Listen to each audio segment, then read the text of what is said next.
सांगेन की ज्याला पण मेंढी पालन करायचं असेल ना त्याने मात्र असा सुपर चारा, सुपर क्वालिटीचा चारा, त्यांच्यासाठी राहण्यासाठी खूप चांगलं असं नियोजन, शेड वगैरे, आणि एक गोष्ट की अशी जी कुटी आहे आमची टुडीची कुटी, ही कुटी असणं गरजेचं आहे. कारण की काय होतंय की आपला चारा मात्र नेपियरवर नाही. आता काही लोक बोलतात की नेपियर वगैरे आम्ही जगवतो मेंढर, तर हो ठीक आहे, तुम्ही मक्यावर जगवा आणि मक्यावरची मेंढर त्यांना दाखवा. मात्र कसं आहे की आता हा नाही बोलला तर नेपियरवर आजपर्यंत मी चालवत आलेली आहे, पण मात्र त्याचा रिझल्ट मला तसा आला नाही. पण हा मक्का जो आहे तो मी एकदाच केलेला आहे, त्यामुळे पुन्हा केलेला आहे आवडीने, कारण की त्याचा रिझल्ट मला खूप चांगला आहे. आणि विकत समजा तुम्ही सुका चारा, तुम्ही कडबा आणि हरभऱ्याचा भुस्सा किंवा तुरीचा भुस्सा भेटला तरी चालेल, हे असेच विकत आणला तरी चालेल. पण मात्र जो आपला मुरघास आहे तो मात्र स्वतः करा. कारण की कितीही कुठलाही मक्कावाला असू दे, मुरघासवाला, त्याने कितीही सांगू दे की आडवंटाचा मक्याचा ओरिजिनल आहे, पण ना तो कधीच नसतो. 100% त्याच्यात फसवणूक असतो.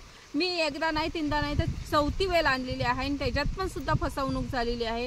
ह्यासाठीच मला जो विकतचा मुरघास आणतो ना तिथं मला राग येतो. पण काय होतं, आपला सगळ्यात मोठा पॉईंट आलेला की आपल्याला चारा बदलायचा होता, आणि चारा बदलताना आपल्या मेंढरांसाठी काहीतरी पाहिजे होतं, ह्यासाठी हा विकतचा चारा परत आणलेला आहे. पण ह्याच्या पुढे मात्र विकतचा चारा पण आणणे नाही, आणि आपला जो मुरघास आहे तो स्वतः करणे. प्रत्येकाने मुरघास हा स्वतःच करावा. मक्याचा, मेगा स्वीटचा करा, पण स्वतः करा, कारण की तो ओरिजिनल असतो आणि त्याच्यात मात्र काहीही फॉल्ट येणार नाही. तुमची मेंढर टाकणार सुद्धा नाही तो मुरघास, कारण की तो आवडीने खाणार आहे, त्यांचा आवडता चारा तो. हा आपला आहे मक्याचा प्लॉट. कसा हिरवागार दिसत आहे, एकदम मस्त एका थरामध्ये, आणि थंडगार अशी हवाही सुटलेली आहे छानपैकी.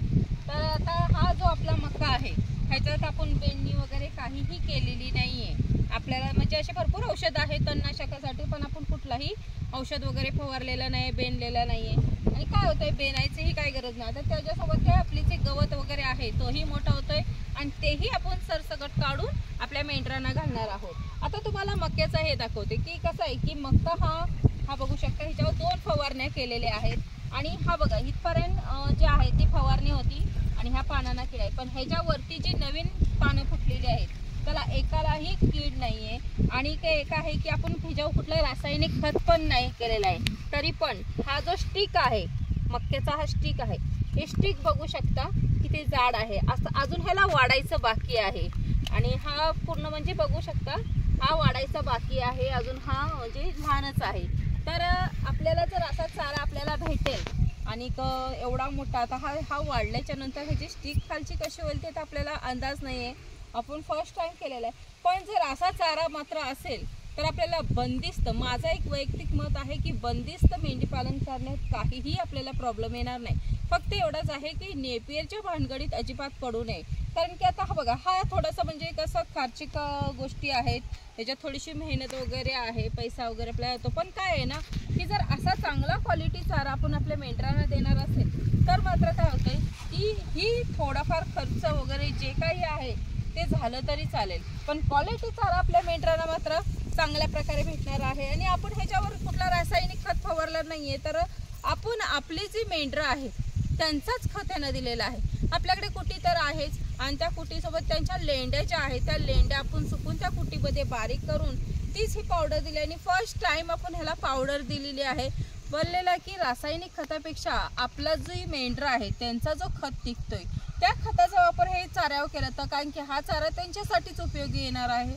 मग हे म्हणजे कसं झालं, एक चेन टाइम झालेली आहे की आपण हा चारा जो आहे तो मेंढरांसाठी ठेवला, आणि मेंढरांची जे लेंड्या आहेत त्यांचा जो खत आहे तो आपण ह्या मक्यासाठी वापरलेला आहे. आणि फर्स्ट टाइम केल्यामुळे रिझल्ट पण खूप छान आलेला आहे, कारण की आपण कधी उपयोग नाही केलेला त्याचा, पण आता उपयोग करून बघितलेला आहे, मात्र रिझल्ट 1 नंबर येतोय. त्यामुळे रासायनिक खत हा मी आता कमी प्रमाणात म्हणजे नाच्या बरोबरी आणून ठेवणार आहे.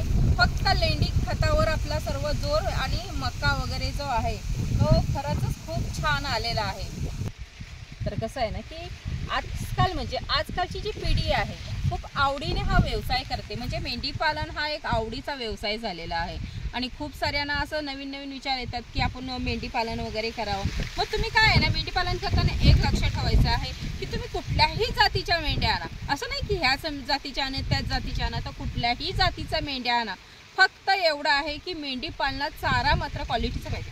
असा चारा पाहिजे मक्याचा किंवा मेगा स्वीटचा वगैरे, आणि त्याच्यासोबत आपली ज्वारीचा कडबा वगैरे.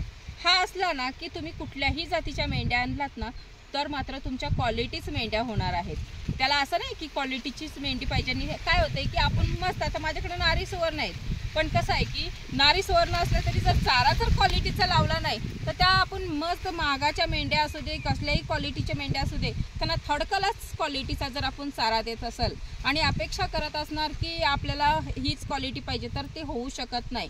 आता हा 3 वर्ष माझं सर्व नेपियरमध्येच वाया गेलेले आहेत, त्याच्यावरच सर्व फोकस होता. पण आता मात्र कळून चुकलेलं आहे की आपल्याला चारा क्वालिटी पाहिजे. आता नाही बोलला तरी आता पण आम्ही हे आणलेलं आहे, कडबा आणलेला आहे आणि 1500 रुपये शेकड्यानेच आणलेलं आहे. नाही बोलला तर हे बघा, हे जे स्टम जे आहेत, हे स्टम जे आहेत ना, हे असे स्टम आहेत, हे असे स्टम आहेत त्या कडब्याचे. आणि आता काही लोकांना असं बोललेत की हे एवढा लाकडं तोडणाऱ्यासारखं तुम्ही कडबा नेऊन काय करणार आहेत. पण त्यांना कुठे माहिती आहे की ही लाकडं तोडणारा जो कडबा आहे ना, त्याच्यासाठी माझ्याकडे हत्यार सुद्धा आहे. कडबा आणलेला आहे ना, तर 1500 रुपये शेकड्यानेच आणलेला आहे. पण त्याची जी स्टिक आहे ती अशी जाड आहे, ही अशी स्टिक आहे. आणि तेव्हा जिथं म्हणजे घेत होतो आम्ही कडबा वगैरे हा, त्यावेळेला तिथं मेंढपाल होते, ते मेंढपाल बोलायला लागले की ही जी अशी स्टिक जाडी लाकडासारखी आहे, हे काय करणार आहात तुम्ही नेऊन. तर आम्ही म्हणलेला की मेंढरांना खायला नेतोय आम्ही हा चारा. तर बोललेत की ही जी म्हशीसुद्धा खाणार नाहीत, गाई गुरं खाऊ शकत नाहीत, मग तुमची मेंढरं कशीही खाणार आहेत. पण त्यांना कुठे माहिती आहे की हे अशी लाकडासारखी जी दांडकं आहेत, ह्या बारीक चारा करायचा आपल्याकडे हत्यार आहे. जी आपली कुट्टी आहे ती सगळ्यात चांगली आहे. आणि त्या कुट्टीमध्ये अशी जाड लाकडं जरी टाकलत ना, म्हणजे हे जे चारा एवढ्या जाड काट्यांचा, तरी सुद्धा ते बारीक होतो. पण हा आपल्याला फायदेशीर आहे. एवढी मोठी जी स्टिक आहे ना, ह्याचा फायदा आपल्याला हे आहे की मात्र आता ज्यांच्याकडून आणलंय त्यांचा तबेला वगैरे आहे, पण त्यांच्याकडे त्यांच्या कुट्टीमध्ये एवढी जाडी स्टिकचा चारा बारीक होत नाही, म्हणून मग त्यांनी आम्हाला तो चारा दिलेला आहे. पण आता आपल्याकडे जी कुट्टी आहे त्याच्यात एवढी स्टिकचा सुद्धा बारीक भुस्सा होतो. ह्यासाठी आपली जी कुट्टी आहे ती खूपच कामाची आहे. आणि ह्या जे स्टिक आहेत, अशी जर स्टिक असेल आपल्या कडब्याला वगैरे, तर मात्र त्याचा चारा मात्र जास्त पडतो. काही लोक बोलतात की युरियाचा दुसरा डोस द्या, त्याच्याबरोबर अमोनियम सल्फेट टाका, गंधक वगैरे टाका. पण हे काय आहे ना, हे सर्वही एका साईडला राहू द्या. की मी फक्त बोलते की आपण जे शेतकरी आहोत, आपल्याकडे मेंढी वगैरे आहेत, मेंढी पालन वगैरे आपण करतोय, मग आपण रासायनिक खत न टाकता आपले जर मेंढरांच्या लेंड्या वगैरे आहेत त्याचा जर खत आपण ह्याला वापरलेला मक्याला, तर हे सर्व बाकी खतांची काहीही गरज नाही आहे. आता नाही बोललात तरी हे बघा, आपली जी पानं वगैरे आहेत, काही लोक व्हिडिओ वगैरे बनवतात, हे खत टाकलं ते खत टाकलं आणि पानं दाखवतात. आता हा पान पण बघू शकता माझ्या हाताचं, आणि त्याच्यासोबतच हा पान बघा. पण कसं आहे ह्याच्यात पानात एवढा मोठा पान झालेला आहे आणि आपण कुठलाही रासायनिक खत न टाकता तो आपला फक्त लेंडी खतावर आहे. मग बाकीचा युरिया वगैरे टाकण्याची काय गरज आहे. आपल्याकडे जर एवढा आपल्याकडे चांगला खत आहे, आपण शेतकरी मेंढी पालन वगैरे करतोय, मग ह्याच खताचा आपल्याला वापर करायचा आहे. मग तुम्ही स्लरी करा किंवा पावडर करा किंवा शेणखत आहे त्याचा पावडर. आपल्याला कसं आहे माहिती आहे का, पटकन हा रिझल्ट पाहिजे. मला पण तसंच वाटलेलं. पण जर मी ह्याच्यात लेंड्या वगैरे टाकल्या असतात तर पटकन रिझल्ट आलाच नसता. तर 2 ते 2.5 वर्ष त्या लेंडीला वितलवायलाच लागतं. म्हणून मग असा विचार केला की आपल्याकडे जी लेंडी आहे त्याची पावडर करून आपण पाण्यासोबत द्यायचं आहे. मग तुम्ही कुठलाही आता समजा तुमच्याकडे शेणखत असू दे, लेंडी खत असू दे, त्याची पावडर वगैरे करून तुम्ही पाण्यासोबत द्या. बघा युरियासारखा लगेच रिझल्ट येतोय की नाही. लगेच आपला जो पीक आहे तो पलटी मारणार. कारण की काय, तो खतच, तो ढोसच तसं त्याला भेटलेला आहे. मग आपल्याला रासायनिक खताकडे जास्त वळायची गरज नाही. आपल्याकडे एवढा खत असताना, एवढा चांगला आपल्याकडे खत आहे आणि आपण त्याला न वापरता त्याला बाहेर विकतोय आणि आपण दुसऱ्या रासायनिक खत आणून वापरतोय. हा जो लेंडी पावडरवरचा खतावरचा आपला मका खूपच चांगला आलेला आहे. आणि कसं आहे ना, प्रत्येकाच्या आयुष्यात हा एक टर्निंग पॉईंट येतो की असं वेळ येते की आम्हाला सुरुवातीला जेव्हा आम्ही नेपियरवर मेंढरं जगवत होतो त्यावेळेला जर आत्ता पण तीच परिस्थिती असती तर माझी मेंढरं अगदी म्हणजे थर्ड क्लास क्वालिटीची असती. पण असा एक धाडसी पाऊल उचलला, कारण की धाडस केल्याशिवाय आपलं काही होतही नाही. कारण की धाडस करणं सगळ्यांच्याच हे गोष्टीचं नसतं. कारण की धाडस करायला पण आपल्याला पूर्ण अभ्यास पाहिजे. जर तुमचा अभ्यास नसेल आणि धाडस केला तर मात्र तिथं फेल जातं. त्यामुळे अभ्यास असणं गरजेचं आहे आणि मगच तुम्ही धाडस करा. तर धाडस असा केला की आपल्याला अगदीच म्हणजे आपल्याला हा चारा बदलायचा आहे. आणि हा चारा बदलायसाठी आपल्याला जो नेपियरचा चारा लावलेला आहे तो पूर्णपणे काढायचा आहे आणि ते पूर्ण आता बघू शकता आम्ही काढून पुन्हा आता हा जो मेगा स्वीट लावलेला आहे आणि आपला हा जो मका आहे हा लावलेला, आता म्हणजे जीवाला कुठेतरी बरं वाटतंय हे सर्व बघून. जर मी ते धाडस केलं नसतं ना तर आता हे मला सर्व बघायला भेटलं नसतं. तसंच नेपियर सुका पाका कुठेतरी असतं आणि ती मेंढरं खात असतील आणि जी माझी चांगल्या क्वालिटीची मेंढरं आहे ती मात्र थर्ड क्लास झालेली असते क्वालिटीची. त्यासाठी असा विचार मात्र आणि धाडस करून आज हा सर्व बघायला खूप बरं वाटतंय की आपण आता आपल्या मेंढरांना जर क्वालिटीचा चारा दिला तर आपली मेंढरं ही क्वालिटी होणार आहे. आता नाही बोलला तरी हा जर आपला जो मेगा स्वीट आहे तो बोलला तर 1.25 महिन्याचा आहे आणि आता अनेक 15-20 दिवसाने जर कापला तरी त्याचा मुरघास होऊ शकतो.